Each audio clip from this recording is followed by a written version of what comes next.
आप किसी भी देवता को भजिए, अगर आपकी भक्ति पुष्ट हो जाएगी, चाहे आप महादेव के उपासक हो, चाहे आप देवी के उपासक हो, चाहे आप किसी भी उपासना के हो। कई लोग मेरी इस बात का खंडन कर सकते हैं, पर मैं स्पष्ट रूप से कह दूं, आप किसी के भी उपासक हो, आपकी उपासना जिस दिन आपको प्रतिफल देगी, फल के स्वरूप में प्रिया प्रियतम का प्रेम ही मिलेगा।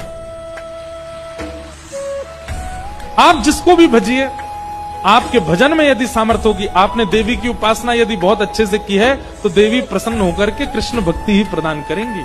आपने महादेव की उपासना की है, तो महादेव प्रसन्न होकर के कृष्ण भक्ति देंगे। आपने हनुमान जी की उपासना की है, तो हनुमान जी प्रसन्न होकर के अपने चरण नहीं, राम जी के चरण में पहुंचाएंगे, ठाकुर जी के चरण में ही पहुंचाएंगे। क्यों? क्योंकि श्री कृष्ण साक्षात समुद्र हैं। ये सभी देवता रूपी नदियां उन्हीं में जाकर के विलीन होती हैं।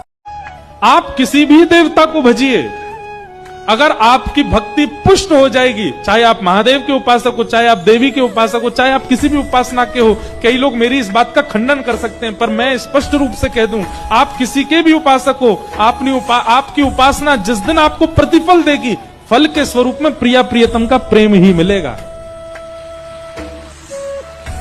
आप जिसको भी भजिए, आपके भजन में यदि सामर्थ्य होगी, आपने देवी की उपासना यदि बहुत अच्छे से की है, तो देवी प्रसन्न होकर के कृष्ण भक्ति ही प्रदान करेंगी।